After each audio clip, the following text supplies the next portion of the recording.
It's great to see so many people here. This is a first-time event, and you can't really predict. And we're totally sold out, so thank you. And we have a lot of people standing in the back. Good to see everybody back there. Welcome. Flex. Thank you so much for being here. This is all about the future of work. I want to explain that our company, Fuse, is producing this event. It's because we have a real passion for the future of work. And let me just sort of explain the context here. Fuse powers communication, and we believe that if we can help people work in a way that allows them to be part of global teams and work remotely, that everybody wins. So we provide calling, meeting, sharing, chatting on a global platform around the world. And over the last couple of years, we've been doing a lot of research into the future of the work. And we believe that communications and technology is just part of a much bigger movement of the future of work. And so what I'd like to do this morning is just briefly highlight a little bit of the research that will set the foundation for the rest of the day. I've had a look into all the content here, and as the producer, we're very excited about what you're going to see. And I guarantee you're going to see lots of new ideas, you're going to meet some robots along the way, you're going to see some cool technology, and you're going to meet some amazing people. So thank you again for being here. So this idea of the future of work and our research deals with three questions. The first is work. What will be the work of the future? We hear a lot about robots. We hear a lot about this idea of humans and machines working together. If you take a long perspective, you can think about an agriculture economy and then moving to the Industrial Revolution with new technologies, engines and electricity. And then in the 70s and 80s with the World Wide Web, what happened? Information economy. We're all information workers here. And what's happening now is a change as fundamental as those. And of course, you can see that these different eras are shortening in their cycle times. Some people are calling this the fourth industrial revolution. The folks at MIT are calling this the second industrial age, but this idea of humans and technology working much more effectively. So what will be the work of the future? Secondly, who will do the work? Robots could do the work, but also I think a lot of us have this idea that we hire people and they work for us, but there's a whole range of other ways of working. You can be a gig worker. You can be a partner, you can be a contractor, you can crowdsource work. There's just lots of ways to work today, and we're going to share some data on that. And lastly, the workplace. Where will the work be done? Increasingly, it's not done co-located. Think about the Industrial Revolution. Everybody came into the cities, to factories. They all had to work together, but that doesn't happen anymore. And most of us work in organizations where we can work remotely or have a combination of working with our colleagues and also working elsewhere. So let's dig into the future of work. A lot about AI, machine learning, deep learning. The questions are robots going to replace humans? What is the interaction? So the research, the research I'm citing comes from three places. One is Accenture, McKinsey, and the World Economic Forum.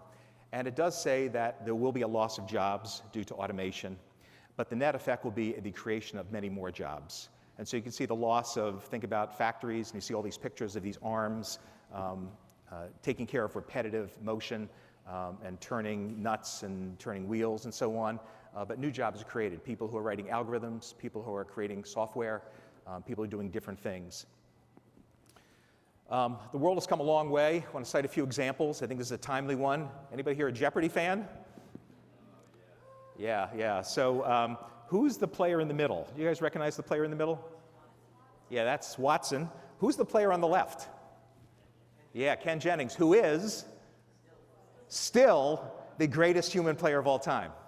But he lost out to Watson. So this is a really hard thing to program computers to do. It's not real easy like doing equations and doing some simple math. How about this? When I went to business school, a lot of people wanted to be traders, and there aren't too many people trading anymore. And the way it worked in the old days is traders would look at lots of data. They would look at foreign exchange rates, they would look at calls and put options, they would look at different press releases, financial earnings of different companies, and they would make decisions based on that. So how are trades mostly happening now? They're happening through algorithmic trading. And the algorithms don't just tell the trader what to do, they actually execute the trade. And this is something that's changing now. So it's not just that the technology tells us what to do, the technology can actually get it done. Here's another example of the technology getting it done. So has anyone been in an autonomous car? Oh, have to be more people. Yeah, you've been in autonomous cars? It's pretty amazing. I was only in one once in San Francisco, of course. These cars have hundreds of sensors and dozens of cameras. This is a good example of the car not just knowing where to go, but actually driving you and taking you there. So it's the intelligence and also the execution. It's very interesting. They did most of the testing with autonomous cars in California, and they just started bringing them to Northeast about 2 years ago, and the cameras and the sensors didn't know what snow was. And so every time, yeah, we understand what snow is, don't we? And so every time these very intelligent autonomous cars came up to snow, they would stop. They didn't realize you could actually collapse it with the tires, and so it stopped. They thought it was a barrier that it couldn't pass. Anybody here use assistants, personal digital assistants? Yeah. So they've come a long way, not just what are the local scores and what's the weather like, and Siri, do I need an umbrella today? But they're coming in ways that not just tell you something, but actually do something. So I'm going to share a quick video clip. You may recognize this fellow. This is Sundar, who's CEO of Google. And this is Google Assistant, where he asked Google Assistant to make a haircut appointment for him. To make you a haircut appointment on Tuesday between 10 and noon. What happens is the Google Assistant makes the call seamlessly in the background for you. So what you're going to hear is the Google Assistant actually calling a real salon to schedule the appointment for you. Let's listen.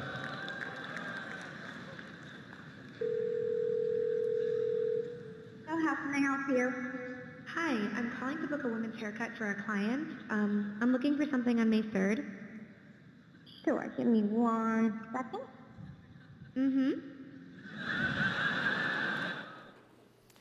So I'll tell you how that concludes. Of course, the Google Assistant makes the hair appointment and puts it on Sundar's calendar. So this is an example of not just telling you something, but the Google Assistant can actually execute something. Imagine we had something like that in our office. Wouldn't you love to have something like that in our office? So it's pretty amazing, and this technology is available now. So what we're seeing from the data is that machines and humans are working very, very well together, improves productivity. We see that in all different phases of our life. This is an example of medical research.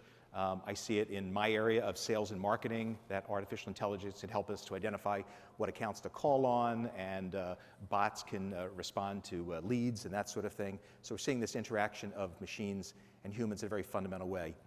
The second big question is the workforce. Who will do the work?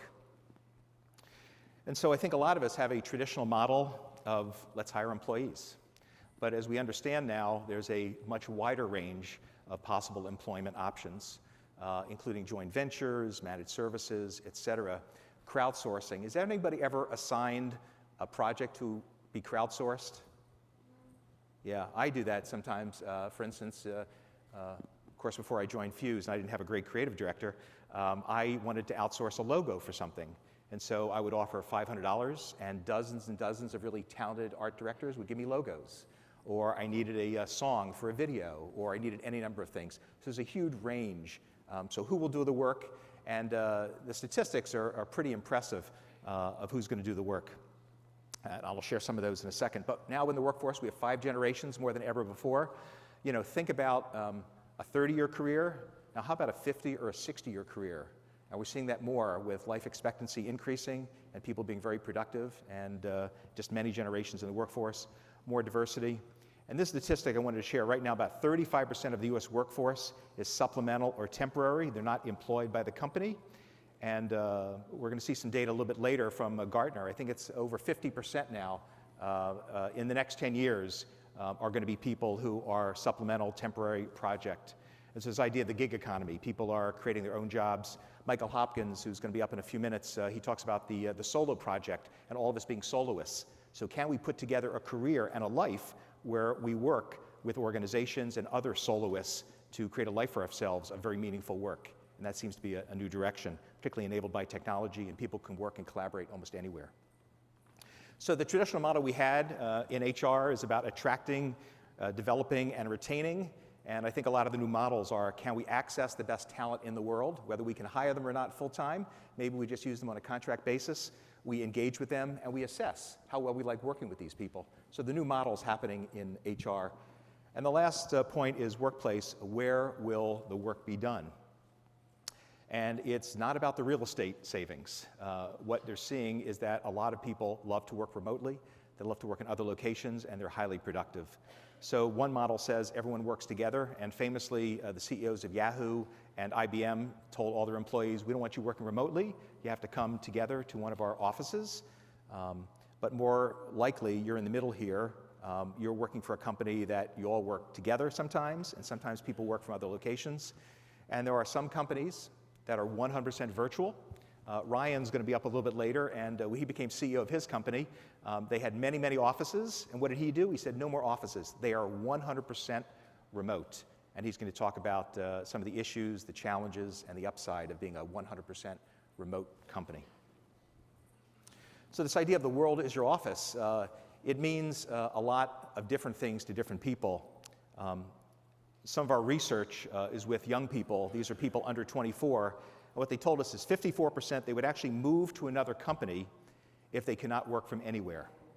24% said they'd give up company benefits, and you can see the statistics. So it really matters to a whole generation of people. They would switch employers, they take a cut in pay, they want to have the flexibility. And sort of the last piece of the research I want to share is sort of an evolving role. A lot of people here are in human resources and in technology. And what we've seen is that a changing role for HR and for technology leaders. The role traditionally has been one of trusted operator. So HR was trusted to find great people and to onboard them and provide them with development opportunities. And IT would bring on the right technologies, enable the employees to have it, make sure it's a secure environment. But when we interview CEOs and boards, they're asking more of HR, and they're asking more of technology people. What they're saying is, I want you to be a game changer, not just operate the railroad, but create something new that's never happened before. Partner up with the organization to do something special and enable my employees to do the best work that they could ever do in their lives. I want to end, so most of this research is based on survey research. We ask people their opinions. Fuse, because we host millions and millions of calls and chats and videos, we're sitting on quite an archive of data, and we've analyzed it with the help of data scientists.